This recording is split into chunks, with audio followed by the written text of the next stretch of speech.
राधे राधे मेरी YouTube family. अब जैसे ही सर्दियाँ शुरू होती है नाश्ते की तो मौज ही आ जाती है। मेरा मतलब ये है, नाश्ते के लिए हमें इतनी सारी रेसिपियाँ मिल जाती है, इतनी सारी चीज़ें मिल जाती है। अगर रोज़ अलग अलग तरीके से नाश्ता बनाओगे तो शायद 8 दिन में एक ही नाश्ते का नंबर भी नहीं आएगा। ये आप देख रहे हैं, ये है मूली। और जैसे ही सर्दी शुरू होती है मार्केट में अच्छी खासी मूली आने लगती है। वैसे तो अभी हमारे यहाँ पर 30 से 40 रुपये किलो के जितनी मूली है, पर मूली के जो पराठे होते हैं, मूली से बनी कोई भी डिश होती है ना, मेरे घर में बहुत ही ज़्यादा पसंद की जाती है। कितनी जगह धक्के खाने के बाद बच्चों के पापा ये लेके आए थे मूली। इनको मूली के पराठे, मेथे के पराठे और मतलब ऐसी सर्दियों में आने वाले जो मिक्स वेज वगैरह के पराठे होते हैं, इनको बहुत ही ज़्यादा पसंद है। अब लाते के साथ ही बोले कि मूली के पराठे बनाना, लेकिन मूली के पराठे कुछ ऐसे बनाना जिसमें मूली का टेस्ट बहुत ही ज़्यादा आए। नॉर्मली जो मूली के पराठे बनाए जाते हैं, कुछ लोग तो उनको आटे पे मिक्स करके भी नहीं बना पाते हैं, लेकिन आज मैं आपके साथ मूली के भरवा पराठे की रेसिपी शेयर करने के लिए जा रही हूँ। सिंपली हमें कुछ भी नहीं करना है। अभी एकदम फ्रेश मूली आ रही है। अगर आपको ऐसा लग रहा है ना मूली के ऊपर का जो छिलका है ना वो बड़ा मोटा मोटा सा है, तो आप उसको छील के निकाल दीजिएगा। लेकिन यहाँ पर छिलका बिल्कुल बढ़िया था, मतलब बहुत ज़्यादा मोटा मोटा नहीं था। तो मैंने क्या किया, इनको मैंने ऐसे ही काट लिया है और डायरेक्ट ही पानी में डाल लिया है। पानी में डाल के इनको अच्छे से रगड़ लेते हैं। थोड़े बहुत दाग धब्बे या धूल मिट्टी होंगी तो वो रगड़ने से छूट जाएंगे। एक मूली मैंने बचा ली है क्योंकि मेरी बेटी को मूली का अचार बहुत ही ज़्यादा पसंद है और मूली का अचार घर में ख़त्म हो चुका है, तो थोड़ा सा अचार उसके लिए बना देती हूँ। अब बारी आती है मूली को कट करने की या फिर कद्दूकस करने की। तो मेरे पास तो ये फूड प्रोसेसर, मैं इसको प्रोसेसर बोलती थी और आपको आवाज़ आती थी प्रोसीजर की। और मुझे बहुत बार कमेंट भी आए हैं। एक है मेरी व्यूवर बोलती है मैं हमेशा बोलती हूँ तुम इसको गलत बोलते हो। तो देखिए, मैं इसको प्रोसेसर ही बोलती थी, लेकिन कितनी बार ऐसा हो जाता है कि किसी किसी के मुंह से कुछ शब्द ऐसे निकलते हैं जो दूसरों को दूसरी लय में मतलब समझ में आते हैं। तो चलिए, मैं यहाँ पर क्या कर रही हूँ, मूली को कट कर रही हूँ। बहुत बारीक बारीक इसमें चॉप हो जाती हैं। कद्दूकस करने में काफ़ी टाइम सा लग जाता है। और जब से मेरे पास ये जो है मतलब फूड प्रोसेसर आया है, तो जब से मेरे बहुत सारे काम आसान हो चुके हैं। फटाफट से आप कोई भी सब्जियां काटिए और इसमें डाल दीजिए। मतलब मोटी मोटी सी आपको काट लेनी है और 1 आध मिनट का टाइम लगता है। यहाँ पर हमें खूब सारी क्वांटिटी में और जो सब्जियां होती हैं ना वो बढ़िया से कट के तैयार हो जाती है। जैसी मैं चाहती हूँ बिल्कुल ऐसी ही मूली कट के तैयार हो रही है। अब जाहिर सी बात है हर किसी के पास ये नहीं होगा, तो उस टाइम पे आपको क्या करना है कि अपना कद्दूकस ले लेना है और कद्दूकस के जो बारीक वाले दांते होते हैं ना, उस तरफ से मूली को अच्छे से कद्दूकस कर लेना है। तो सारी की सारी मूलियाँ मैंने यहाँ पे निकाल ली है। 1 किलो मूली में से मैंने यहाँ पर छोटे साइज की एक ही मूली बचाई थी, बाकी सारी मूली यहाँ पर मैंने जो है कद्दूकस कर ली है, कट कर ली है। इसमें हम ऐसा डाल देते हैं 2 चम्मच के जितना नमक और उसको अच्छे से मिक्स कर देते हैं। इसको रख देते हैं कम से कम 20 मिनट के लिए साइड में, ताकि इसका जितना भी मॉइस्चर है ना वो सारा का सारा निकल सके। तो यहाँ पर देखिए, चलिए इसको तो अब हम छोड़ देते हैं। इसी बीच में आगे की तैयारी कर लेते हैं। पराठे बनाने के लिए आटे की भी तो ज़रूरत पड़ेगी। तो सिंपली मैंने यहाँ पर ये गेहूं का आटा ले लिया है। पानी को बहुत ही हल्का सा गुनगुना कर लिया है क्योंकि ठंडा सा मौसम हो चुका है। आटा अगर हम ठंडे पानी में लगा लेते हैं तो थोड़ी देर में बहुत ज़्यादा थिक सा होने लगता है और पराठे वगैरह के लिए हमें एकदम सॉफ्ट आटा चाहिए होता है। आटा मैंने यहाँ पे लगा लिया है। सर्दियों की जब मौसम चलती है तो अक्सर मैं नमक को सूखे आटे में न डाल के इस तरीके से आटे को तैयार करने के बाद ही डालती हूँ।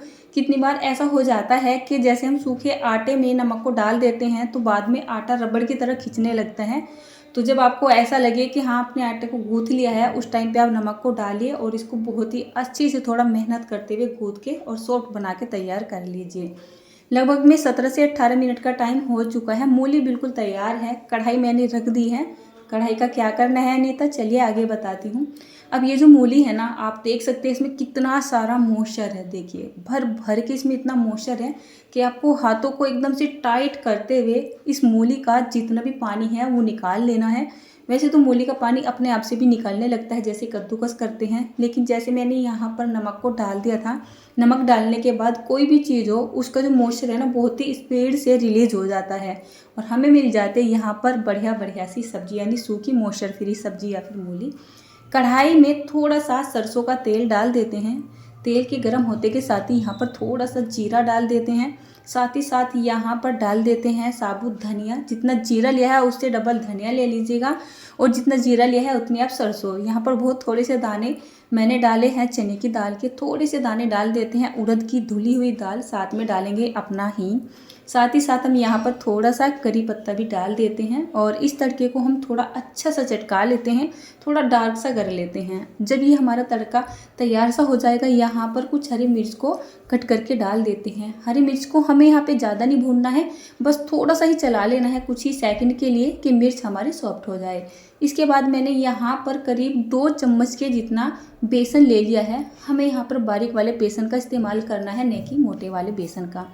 गैस का फ्लेम हमें कर देना है मीडियम टू लो के बीच में, और इसको कम से कम 3 से 4 मिनट तक ऐसे ही भूनते रहना है।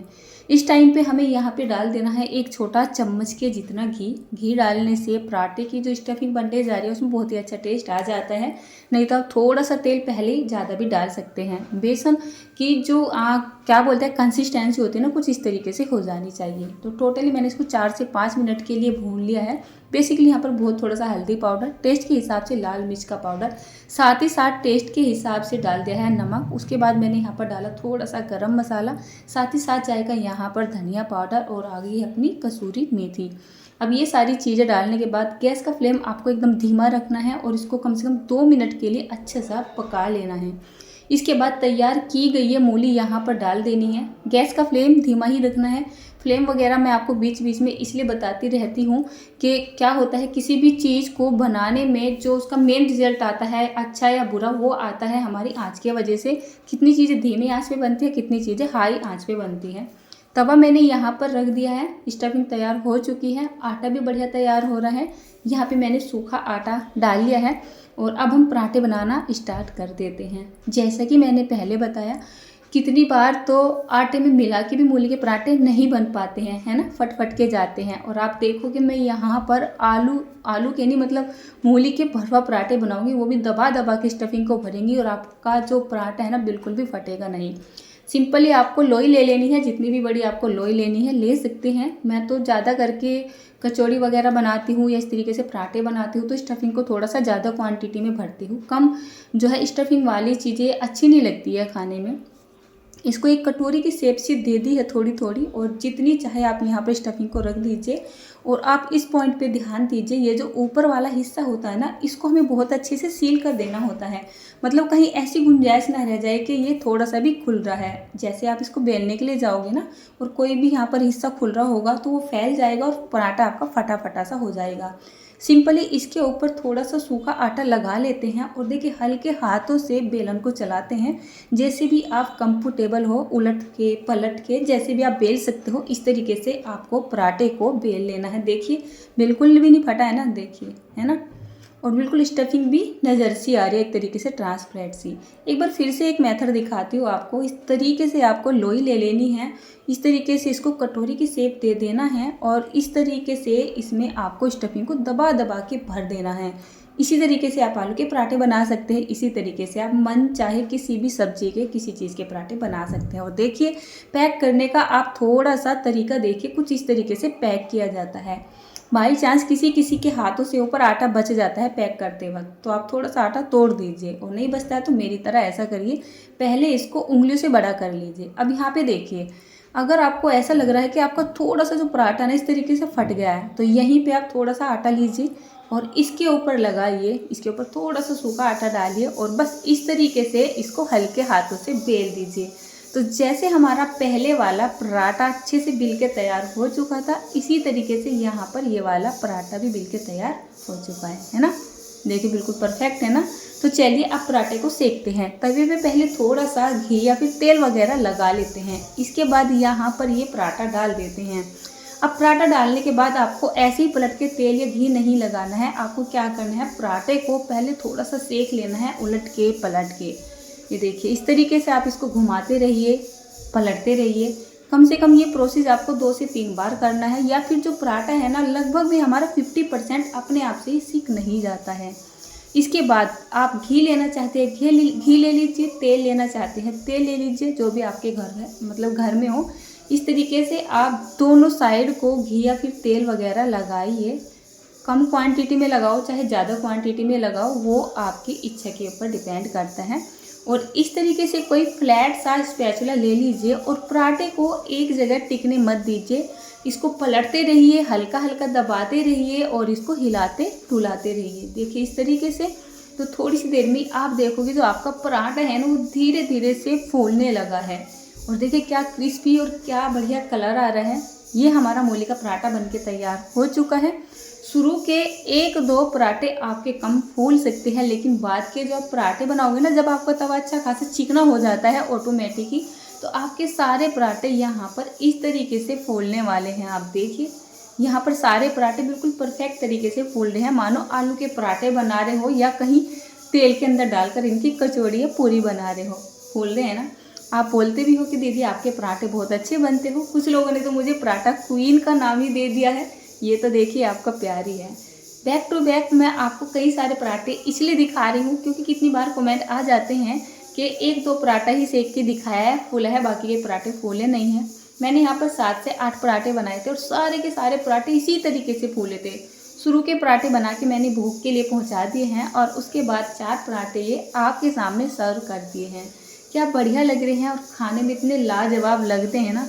अब चलिए, ये तो मैंने बना दिया है, स्टफिंग को भी तो दिखाना बनता है आपको। अब आप इस तरीके से जब पराठे को उठा के देखोगे तो आपको जो ये स्टफिंग है पूरे पराठे में बहुत ही अच्छे से फैली हुई नज़र आएगी। इतना सुपर टेस्टी मूली का पराठा शायद ही आपने कभी खाया हो, बनाया हो या फिर देखा हो। एकदम न्यू रेसिपी है। सर्दी शुरू हो चुकी है, मूली वगैरह बाज़ार में बहुत ज़्यादा आने लगी है, तो आप भी अपने घर में इन पराठों को बनाइए और अपनी फैमिली वालों को खिलाइए। सिंपली मेरे घर में ये पराठे वैसे चाय वगैरह के साथ खाना ज़्यादा पसंद करते हैं और ये तो इतने टेस्टी बनते हैं कि इनको ऐसे भी खा लिया जाए तो बस मज़ा ही आ जाता है। देखिए कितने सॉफ्ट बन रहे हैं। देखिए आप कितनी भी इनको तह को मोड़ लोगे ना तो बिल्कुल ऐसे ही सॉफ्ट नज़र आएंगे। आप इसको दही के साथ खा सकते हो, चाय के साथ खा सकते हो, चटनी के साथ खा सकते हो, टोमेटो सॉस आता है ना उसके साथ भी खा सकते हो। मेरे घर में किस चीज़ के साथ खाए जाएंगे, ये पराठे मैंने दोपहर के टाइम में बनाए हैं। सुबह के टाइम में बनाती तो चाय के साथ खाते, दोपहर के टाइम में बना रही हूँ तो चाय के साथ खाएंगे, मतलब कि मट्ठा के साथ खाएंगे। अब इसी बीच में अभी मेरे पराठे रह रहे हैं। जब तक मैं पराठे बनाती हूँ साइड में मैंने मशीन लगा दी है मट्ठा बनाने के लिए। दूध से दही बनाती हूँ ना और घर में घी बनाती हूँ, मतलब घी बनाती हूँ, तो वो ही दही रखी हुई थी। तो जब तक मैं यहाँ पर पराठे वगैरह सेकूँगी जब तक वहाँ पर मेरी मट्ठा बन जाएगी और खाने वाले भी बैठ जाएंगे। तो उम्मीद करती हूँ आज ये मूली के भरवा पराठे की रेसिपी आपको पसंद आई हो। पसंद आई हो तो लाइक करना, चैनल को सब्सक्राइब ज़रूर कर देना। आप मुझे यूट्यूब चैनल पर देख रहे हैं तो सब्सक्राइब करना, फेसबुक पर देख रहे हैं तो फॉलो ज़रूर से करना।